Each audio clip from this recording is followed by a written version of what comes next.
वहाँ 12 शिक्षक मिले हैं मिडिल स्कूल में, वहाँ 12 के 12 यूपी के हैं। मुख्यमंत्री जी से एक उम्मीद लगाए हुए बैठे हैं, उनके साथ में छल है। जब बिहार में ही शिक्षक की बहाली हो रही है और बिहार के लोगों का नहीं होता है, रह गए और पूरा का पूरा शिक्षक घोटाला हो गया है। नीतीश कुमार मुर्दाबाद, तेजस्वी यादव मुर्दाबाद, राज्य सरकार मुर्दाबाद, नीतीश कुमार होश में आओ, नीतीश कुमार होश में आओ, तानाशाही नहीं चलेगी, नहीं चलेगी, नहीं चलेगी, तानाशाही नहीं चलेगी, नहीं चलेगी, नहीं चलेगी। बताइए, एक दिवसीय धरना का आयोजन किया गया है, क्या मांग है? वोट दे बिहारी और नौकरी पाए बाहरी, इसी के विरोध में हिंदुस्तानी अवाम मोर्चा के संरक्षक पूर्व मुख्यमंत्री श्री जीतन राम मांझी जी और राष्ट्रीय अध्यक्ष डॉक्टर संतोष कुमार मांझी जी के निर्देशन में जिला इकाई हिंदुस्तानी अवाम मोर्चा एक दिवसीय धरना का आयोजन किया है। इस पूरे बीपीएससी में जो शिक्षक नियुक्ति घोटाला हुआ है उसी का विरोध हम लोग कर रहे हैं, क्योंकि 70% से लेकर के 80% तक जो जनरल में है सब बिहार के बाहर के लोग हैं। एक फतेहपुर प्रखंड है गया जिला का, वहाँ 12 शिक्षक मिले हैं मिडिल स्कूल में, वहाँ 12 के 12 यूपी के हैं। इसका मतलब कहीं न कहीं बिहार सरकार को जो नीति बनाई है बिहार सरकार ने, वह कहीं न कहीं गलत नीति के कारण ऐसा हुआ है। इस तरह घोटाला क्यों किया जा रहा है? इसके पीछे नीतीश कुमार जी का हाथ है, क्योंकि पूरा आप लोग भी जानते होंगे कि वे फूलपुर उत्तर प्रदेश से चुनाव लड़ना चाहते हैं, तो उत्तर प्रदेश वाले लोगों को खास करके महिमा मंडित करने का या नौकरी देने का काम किया है और चाहते हैं कि इसी के आधार पर उत्तर प्रदेश में हम मेंबर ऑफ पार्लियामेंट बने और उम्मीदवार बने प्रधानमंत्री का, जो नहीं चलने वाला है, नहीं होने वाला है। हम लोग का एक ही उम्मीदवार है, वो नरेंद्र भाई मोदी जी हैं। ये घोटालेबाजों से कुछ नहीं होने वाला है। इनका जो नीति है उस हम लोग चाहते हैं ये शिक्षक घोटाला हुआ है उसकी न्यायिक जांच हो और दूध का दूध पानी हो। यहाँ के बेरोजगार हाथ पर हाथ धरे बैठे रह गए, टुकुर टुकुर ताकते रह गए और पूरा का पूरा शिक्षक घोटाला हो गया है।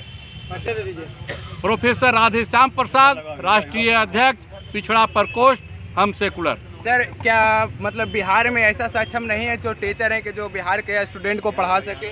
यही तो बात मैं भी कह रहा हूँ कि यहाँ के लोगों को क्यों नहीं जगह मिली।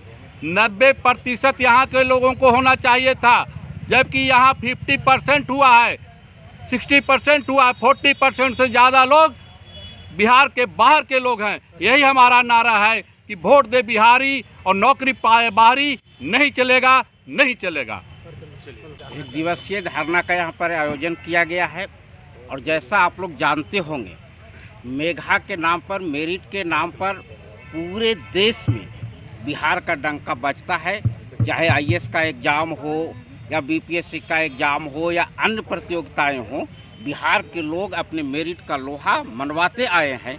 और जब बिहार में ही शिक्षक की बहाली हो रही है और बिहार के लोगों का नहीं होता है और बिहार से बाहर जाकर बिहारी अपने मेरिट का लोहा मनवाते हैं, तो ये बड़ा दुर्भाग्यपूर्ण है। क्या लगता है नीतीश कुमार जी बिहार नहीं बल्कि पूरे देश में अपना छवि बनाने की वजह से इस तरह के कार्य किए हैं, ऐसा लगता है? नहीं, ये तो बात ऑलरेडी क्लियर है कि लोकसभा चुनाव वो यूपी से लड़ना चाहते हैं और रिजल्ट को देखने से ये पता भी लग रहा है कि यूपी के सर्वाधिक जो अभ्यर्थी हैं वे उत्तीर्ण किए हैं इस परीक्षा के बीपीएससी के, तो घोर अनियमितता तो उससे भी जाहिर होता है।